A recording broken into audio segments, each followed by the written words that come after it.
In this episode of Man vs. Marriage, it's my weight loss journey and how I lost 150 pounds. The podcast. How good do you want your life to be?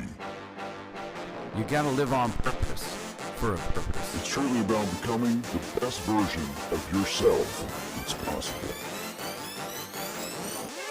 This is Man vs. Marriage, the podcast. Welcome back to another episode of Man vs. Marriage. It is me, your humble host, the Q Diggity Dog, up in the home studio here. And today we are going to talk about my health journey. I'm excited to be joined in the studio with my wife. She's just here to kind of key in if I do a good job telling the story. And before we get started, I want to share with you our email address so you can connect with us. It's coach@manversusmarriagepodcast.com. coach@manversusmarriagepodcast.com. And you can connect with us on Facebook at MVSM Podcast, right there on our Facebook group.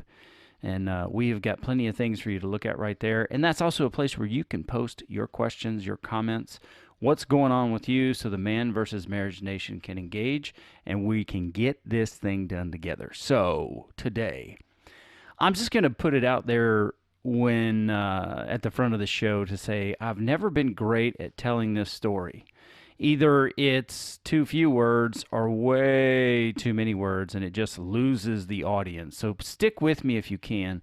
I want to talk to you about my weight loss journey, because there was a time in my life when I was well over 380 pounds, and now I'm sitting right around the 227 to 230-ish range, and I've just been successful in keeping that weight off for literally 10 years, and I think that is a feat in its own and something I just don't give myself enough credit for.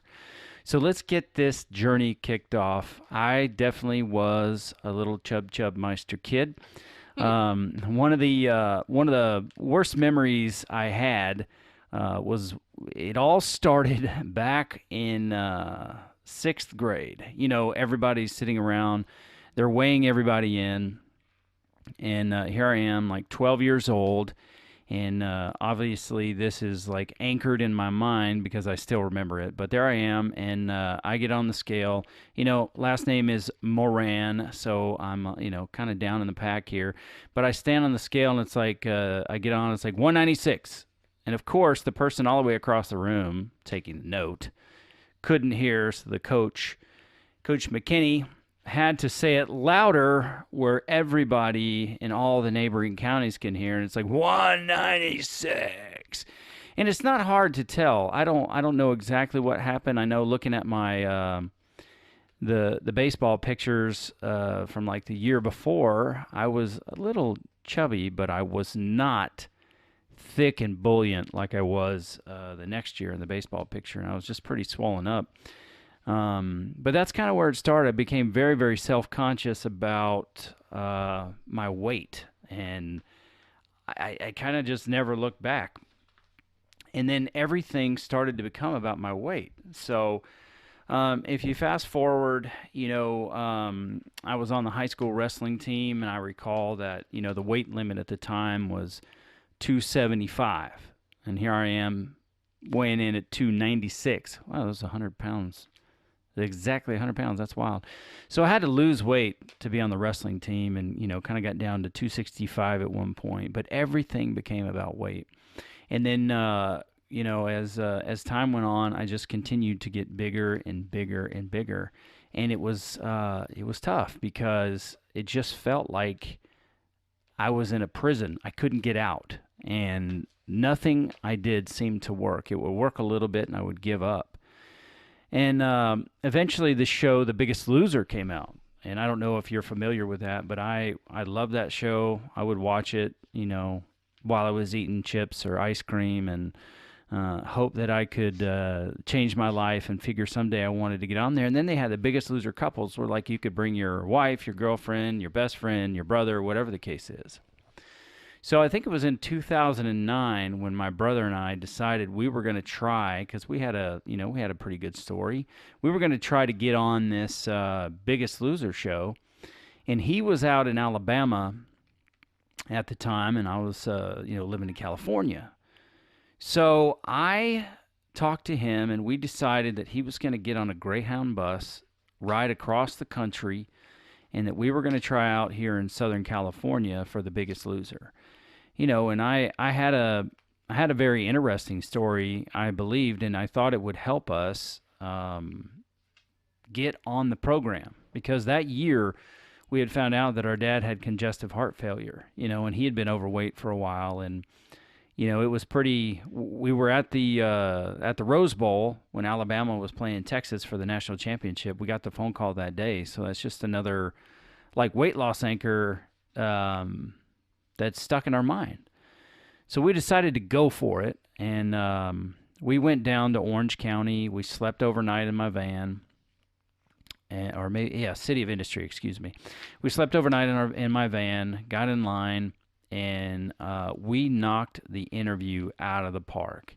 And it was interesting because it was in a mall. It was like in an outdoor mall, and so there were just tons and tons and tons of people, no pun intended. And so you only got a few minutes to make your mark on the producers. But as we engaged with everybody, it was like, they said when we were leaving, you two are absolutely going to get on this show. You have a great story, you got a great personality. We believe you're going to get on the show. We were excited. We drove back, never heard anything. So he ended up going back to Alabama, and we were kind of moping. We thought we were a shoo-in.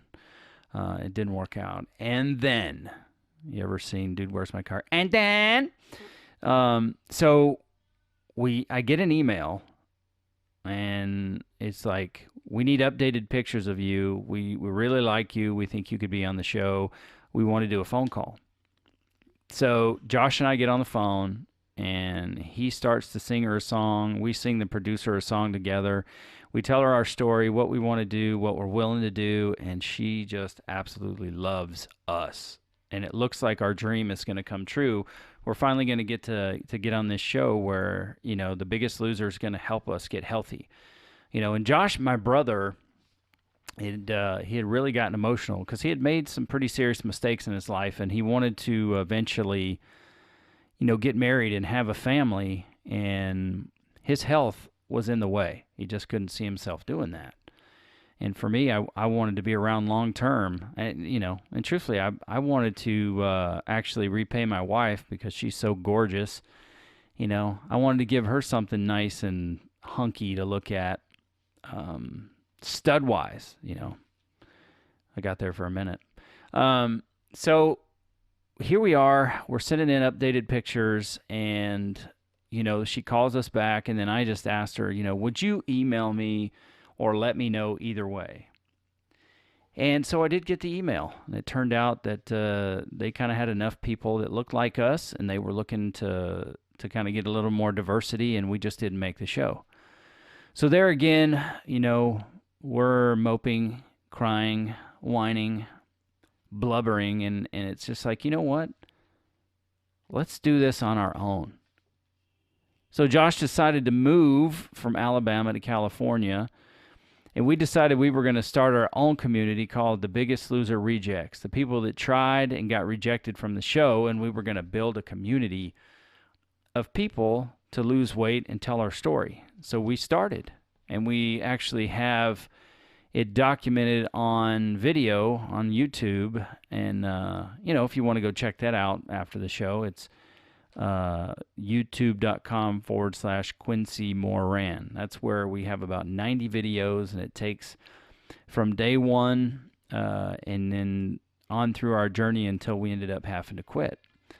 In that process, I had gotten the lap band done, and I was going to put my journey out there about how the lap band could help people lose weight, and Josh was going all natural.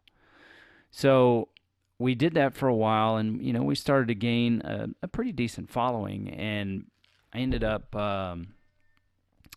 getting introduced to a local personal trainer, like a former bodybuilder, and she is just the best where we live. Her name is PJ Bowen. I mean, she is absolutely an incredible person. And really, that's where my true weight loss journey began. Because before, it was just, I was working hard but had really no idea what I was doing, just kind of relying on those days when I was in sports, and when I played football, wrestled, played baseball, and, just kind of tried to do the work in the gym. And when I met PJ, wow, she dramatically changed my life. She is a no BS kind of person. She goes all in. She's very, sharp to the point, tells you to your face how it is. And she kind of awoke, what I like to say is she awoke that competitor in me that had been lost. It was gone. That part of me that was competitive and, willing to fight for something and willing to do what it took to get things done for myself. I was always willing to do that for other people, but I was not showing up for me. And I don't know if you can relate to that, but I was not showing up for me. And it showed in my health, and it was affecting my family. So after getting hooked up with PJ, she really started to, just pour fuel on that fire. And I went through a lot of health adversity. And I'm telling you, at one point we decided that the lap band, I didn't need it anymore. So we got together with a friend and we took all of the juice out of the port. So the lap band we just weren't using it. We figured, we can do it without it. I believe you can do it without it. You need to believe you can do it without it. So we just decided to remove it so it wasn't, all the juice. So you put the juice in this thing and it's a ring that closes in on your stomach, so it limits how much, food you can put in there. So we removed all the juice. I was rolling on my own, and then I really, really started to go all in with this health journey. And I learned that the majority, when it comes to weight loss, the majority is not about how hard you're going to go and work in the gym, but it's basically about what are you putting in your body. The diet, I don't know if it's a cliche or not because I haven't gone to study. I just hear many people say it. 85% of what you do is in your diet. That's where it comes from. So, and it's kind of proven itself to me over the years. So she really helped me get to, I would say, the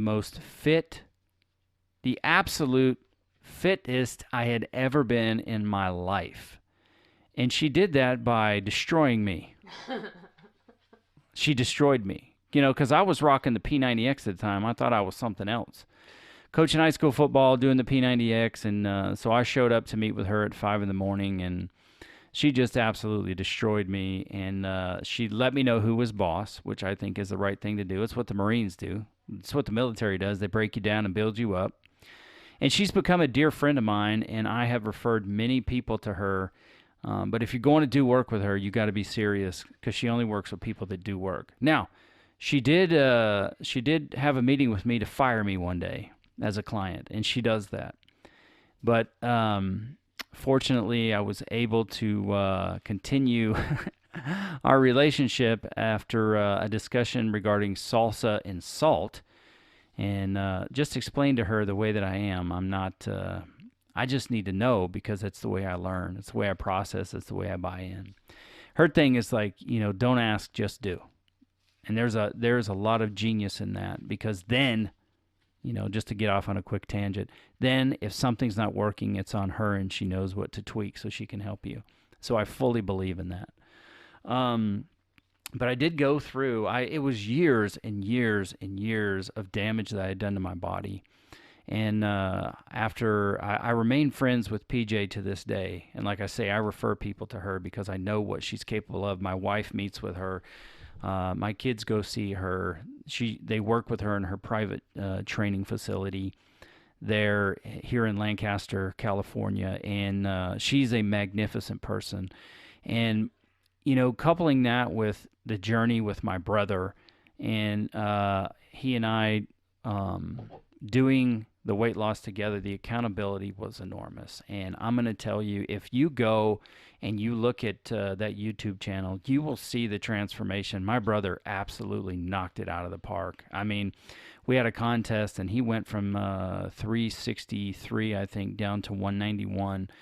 And he just absolutely looked like a totally different person. And I would get to points of real frustration, but just to cut it short on this episode, because we're coming up, I've only got a few minutes left. I ended up having issues and finding out I had diverticulitis and had flare-ups, and it had really done a lot of damage to my body, and and ended up developing kidney stones, and it was just a really treacherous time. I had to have the lap band removed. They didn't sew me up properly, so it created a hernia, and I just started to go through this really tumultuous time with my health. And with diverticulitis, inflammation is a big deal in the body. So I went on a quest to find out. I did so much research just looking through what was it that would reduce inflammation in the body. And through this time, I had signed up with another online person that was kind of outside the box, that was supposed to help with weight loss and working out and all these other things. And it just kind of went nowhere. It didn't work for me, and I tried. I was dedicated to it. The PJ way is you work hard, play hard, and I definitely worked hard at it. It just wouldn't work. And there was a resident guy on there that was he was a helper, like he was an admin, if you will, becoming a doctor. And it's like, look, I've tried all this stuff. Nothing is working. He's like, well, there's only one way to go, for somebody in your case. And, people have tried it and it works. It's not something that we're into, so you'll have to find somebody else, but it's low carb. And so I was like, well, I'm willing to try anything because I'm so desperate. And I started doing research on low carb and kind of came in contact with the ketogenic diet. So, through over the last 6.5 going on, now I'm actually on my 7th year.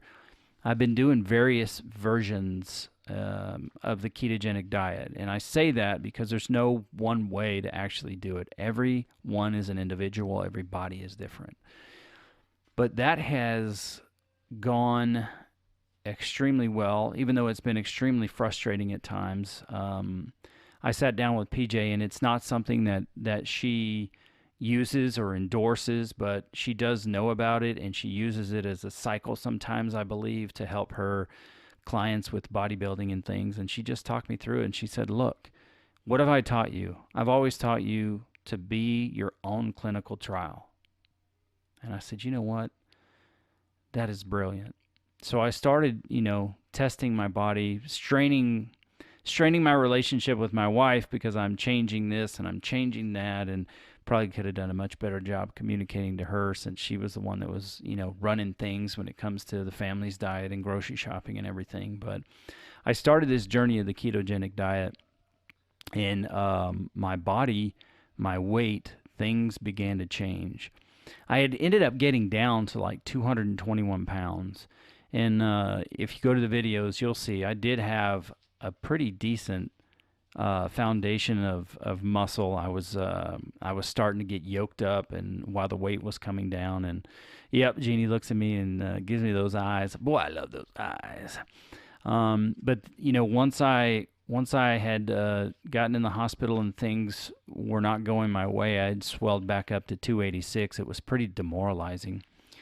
But I got on this, that's where I started on the ketogenic diet at 286, and got linked up with this gentleman named Jeanne Moran, who had been doing Livin' La Vida low carb, and then Dave Asprey on the Bulletproof diet. And I just kind of started sinking myself into podcast. And that's how this journey kind of began. I sunk myself into podcast. And so what ended up happening is I've been following this, some version of the ketogenic diet, and currently I'm doing what's called carnivore keto, where, my diet is meat, bacon, cheese, eggs, butter, but, essentially meat. And I miss the vegetables, but they just don't agree with me. And this has been something that's helped me.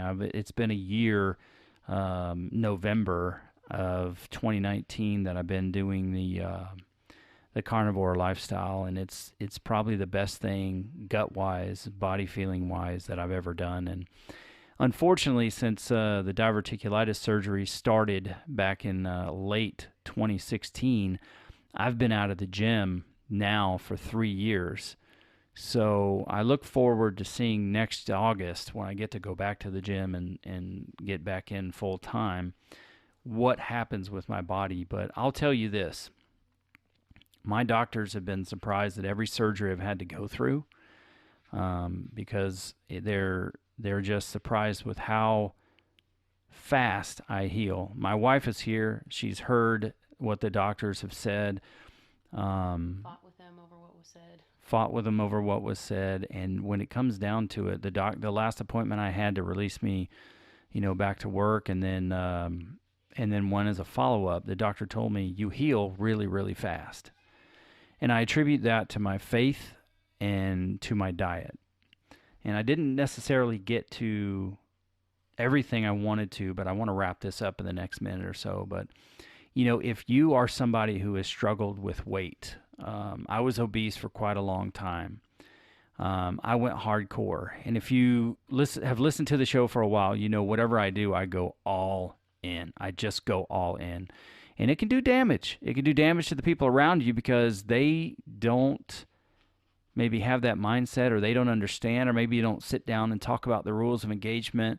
Maybe they are worried to talk to you because they know how bad you've struggled. They've seen the tears you refuse to cry, and the depression that being obese can cause you, the sickness it brings along. It causes them to tread lightly. It does cause them to tread lightly. And if you are going to endeavor to get healthy, make sure that you have the conversation with your spouse and those you're closest to, and maybe you're a yo-yo dieter. Maybe it's been on again, off again, and you're just looking for a way to start for the last time. That is what has happened for me through the process of elimination with the ketogenic, now carnivore keto diet. And, I'm going on 7 years, and I do fluctuate a bit, but the doctor told me the last time that I could have approximately, if I understood him right, and honey, correct me if I'm wrong, I could have 20 or more pounds of loose skin that I could have removed. You have 20 to 30 pounds of loose skin around your abdomen, your midsection, and your legs from all of the weight loss and all of the changes in your body. So, I could very well be at my goal weight without the loose skin. But here's the lesson that I learned, and then I'm going to wrap this up. The lesson I learned was this. When I was a foodie, when I was eating, I would eat. And my wife loves to cook. And it was always a dream of hers when she had kids to teach them how to cook. And when I got on this militant regiment, through the process of that, I started eating the same thing all the time. And that changed her in the sense that she wasn't cooking all the exciting things that she was before, for whether it was because she didn't want to tempt me, or we couldn't do two grocery budgets at once, or if I wasn't going to do it, then it wasn't something that brought her joy. And it kind of took the fun, not out of just what she would cook at night or on the weekends, but out of her holiday traditions. And, there can be damage in your wake, and it's things that you may not realize. That's why I say, when you're going to do this, you're going to commit to it. You do have to be committed and hardcore in the beginning until you get down to this routine a couple years in and figure that, that it's safe enough for you that now, you're not going to go back. Whatever you decide works for you. But for Jeannie and I, when we sat down to have a discussion about some episodes, I realized, and she realized, that it took the fun out of something she absolutely loved to do, and it broke my heart because I didn't realize it, and we didn't know enough then to have conversations with one another to discuss these things. I'm proud of my journey, what I've been able to accomplish. I'm not proud that I wasn't smart enough to see that it was hurting my family at times, and that I needed to, even if I wasn't going to eat it, maybe suggest that we make it, that we could make something, or that she could do something to still teach the kids and do something that was fun for her. You just got to have guidelines. You've got to have negotiations. You've got to have that give and take on what's important to her, what's important to you, and how do we make this work? Because it's not necessarily that you're trying to take something away from me, but it's that I don't want to offend you or upset you in what you're trying to do. And at the same time, I don't want to give up part of myself. Yeah. And I gave up a part of myself that needed to be given up on, but you don't know what you don't know. And she didn't know at the time, I didn't know at the time, that it's a conversation that we should have, and we should keep checking in on one another to see how it's going.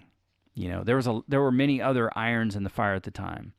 But I have got to wrap this episode up. I would love to hear about your journey, and I plan on doing more shows in the future that talk about my health journey, because it has affected my relationship in good and bad ways.